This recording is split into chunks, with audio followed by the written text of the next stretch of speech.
going on in the world, okay, isn't enough with nuclear power plants melting down and all this crap, Fukushima, for example.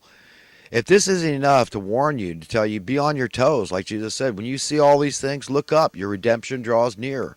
Wars and rumors of wars and all this crap. You wonder what God is angry about? Good God, innocent people dying in war. And you think that we're just going to tweak this system a little bit at this point in history? Oh my God, we need sea changes of a biblical proportion, and that's exactly what's predicted. So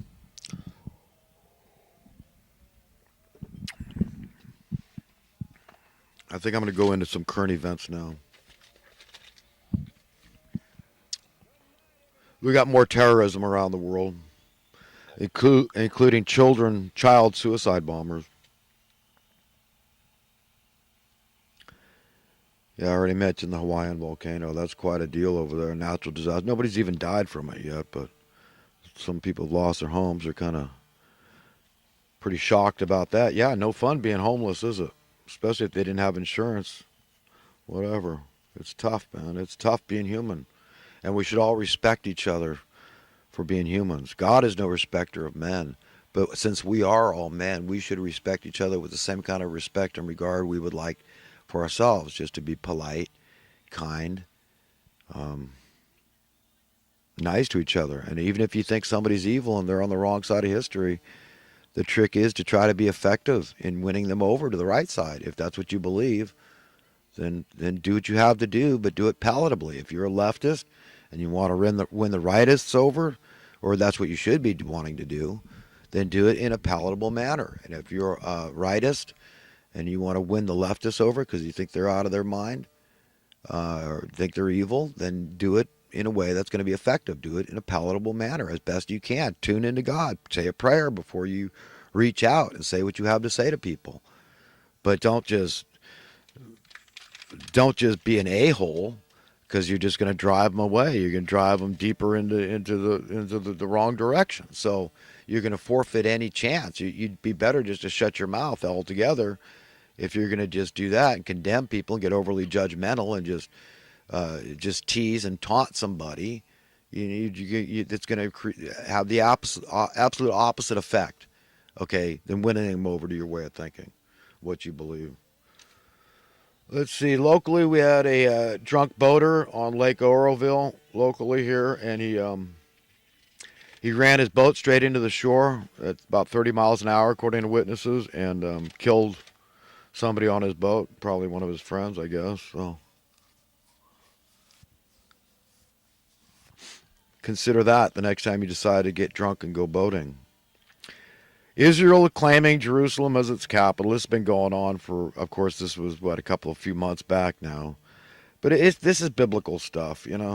Actually, Israel, according to what I believe, and guys like Gerald Flurry and other preachers believe, is that America is Israel. We're part of it. And so is he. Actually, he expanded on that. He added Great Britain, of course, that's England, and Australia, and New Zealand. I believe he said New Zealand, one other country. But of course, Ireland probably fits into that too. But they're all like Israel. Like, this is modern Israel to God. We are like all Israelis now from these nations. But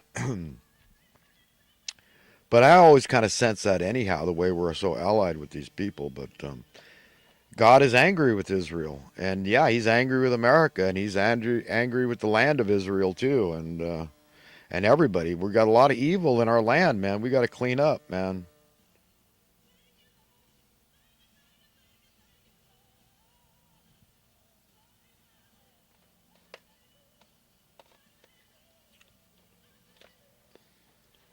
Alex Jones, I just finished watching a video tonight. He's talking about victimology. He said he was leaving to go home and then he had to come back to the office and make a video.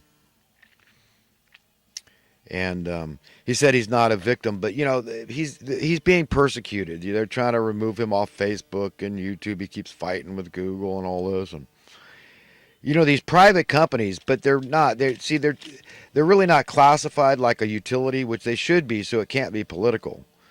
So because they can hamper free speech if they are strictly private and not like, regulated like a utility, you don't have free speech. So utility, automatically everybody gets a voice. But with a private company like Facebook or YouTube, Google, they can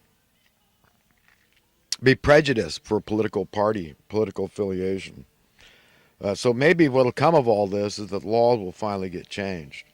But we all have a right to feel like victims. I mean, that's what we are. We're all being oppressed, man. We're all under the thumb of the evildoers. I mean, what do you like currency clipping? Are you out of your mind?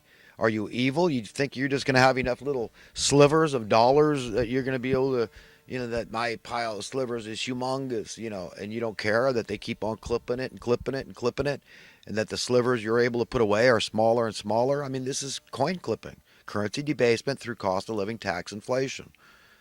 And you say, well, it's been benefiting me. Well, that's evil. And when you know it's hurting other people directly a lot, the poor the most, having to go on welfare and all this crap, then you're going to criticize them, and you know that these people have created these problems. Cloward and Piven strategy, they create the poverty. It's artificial austerity. It's imposed austerity. You know the facts and the statistics and the evidence shows we could end desperate poverty around the world tomorrow. What, on what basis? What justification? Because this earth belongs to all of us, because God says so. That's the basis. There's more than one way to thwart these people, to skin a cat. You understand? That's all I really want to do. And I'd love to do it with sound economic policy, where your currency gradually increased in worth. It started this big, right? The dollar about that big, and it grew and grew and grew. You understand? That's what would happen naturally, automatically, organically, if you don't screw around with it.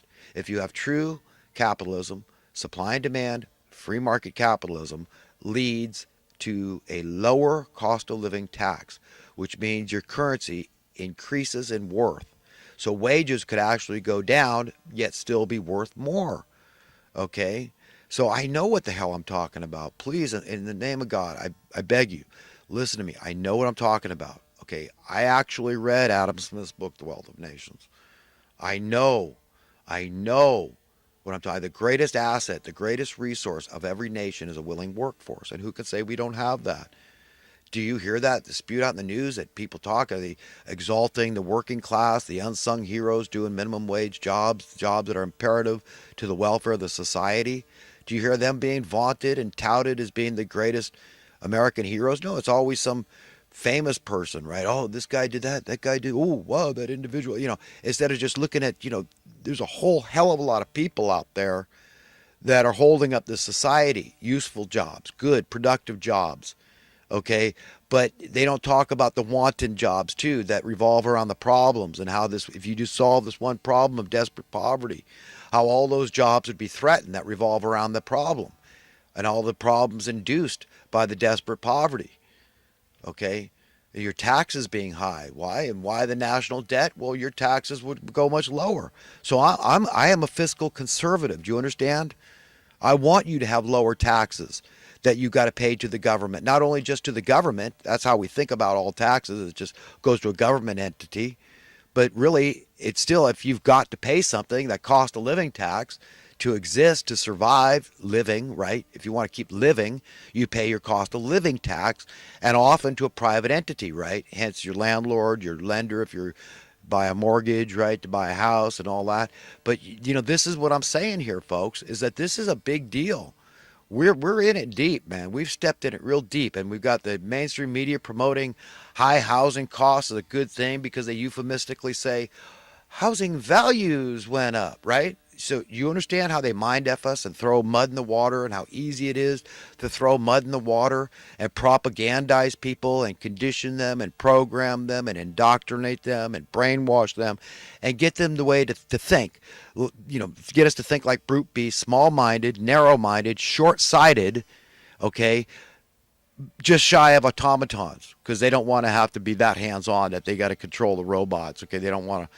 So it's perfect. They give us just enough humanity so that we're all driven by fear, the fear of not having money to pay our bills. Do you understand how this thing works? And the path to freedom? Sure, I'd love to see things go gentle. Sure, I'd love not to need a basic income for everybody, okay? But for God's sake, if you want to keep your dignity, let other people keep their dignity, for God's sake. Okay, we all have a right to share in the inherent wealth of this planet because God gave that wealth to the planet. It belongs to all of us rightfully. Do you understand? So you don't make people feel like they're taking handouts if they got to accept a basic income. Just look, it's going to be great for your local businesses. Can you imagine if people can't afford to fix their car now or can't afford some home improvement? Do you know how good that's going to be for all these guys out there that love to do that kind of work? Productive, useful jobs, right? Fixing your car, fixing your house, and then they could afford to do it. So, I mean, and then your taxes are going to go down, crime is going to plummet. The welfare system, we're not going to need all these people employed in the welfare industry. The debt industrial complex is going down. I mean, you understand? Oh my God, this is such a satanic beast system. My God, we are so in it deep. And we're going there deeper in California. If you want to see where you're going the rest of the country, just look at California. They just practically doubled the registration fee for automobiles, especially for older vehicles. Who's driving older vehicles, I ask? Poor people. Do you understand? They want people out of their cars. This is it. They say, well, we're the altruistic ones. We're the good guys because we want to save the planet. So we got to price you out of your car. We're going to, coercion, right? That's what that is. Manipulation. They're manipulating you out of your car. You can't afford to drive your car anymore. We pay what, about 25, 35% higher gasoline prices than the rest of the country here in California. You want to know what you got? That's what you got to look forward to.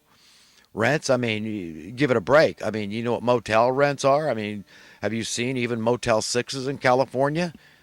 Forget it. If you get out for less than $60, consider yourself lucky. $60 a night, 10 nights, $600. So $1,800 a month for a motel room in California. That's at a cheap Motel 6 if you get in some nice coastal area. And remember, Motel 6 got its name because they were so sure that the dollar was going to keep its value that they just named it, look, $6. We're never going to charge you more than $6 for a room. That's how it got its name. Can you imagine that? The owners, the proprietors, the investors initially were so confident. They said, that's it, man. We're naming this Motel 6.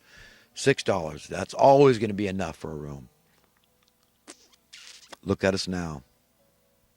Look at us now. We're effed up. And it doesn't help to pretend we're not. It's called constructive criticism. It's called not being a mindless jingoist. It's called not being a yes man. Okay? It's called not going along to get along. It's called call a spade a spade. That's what it's called.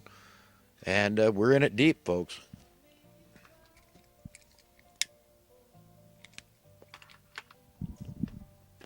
My dad and I didn't see eye to eye on everything. I think he thought I was a bit of a stuffed, what do you call stuffed shirt? I don't know what the right term is. Thought I was a little conservative, I think, for his taste. But, I made it clear to him, look, dude, I am an egalitarian. And there's one thing my dad and I totally agreed on. It was Martin Luther King Jr. We were both in love with the man and JFK. So we were really bonded as dad and son in that regard. We had a lot of respect for each other in that way. So we were really close in that regard.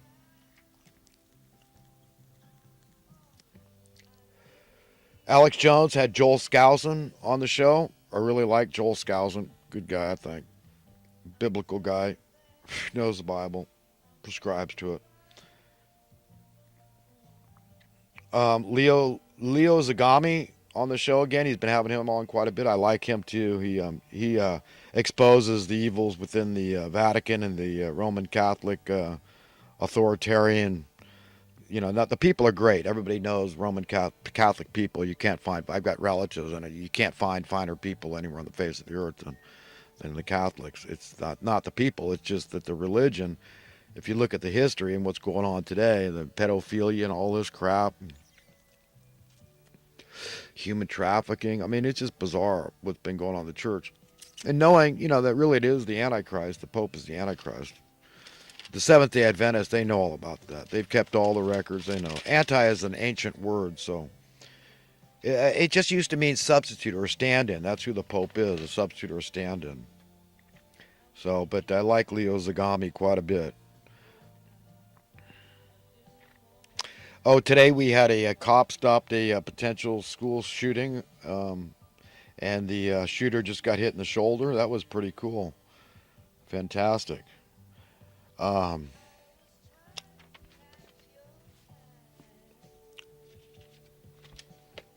see what else I have to talk about here.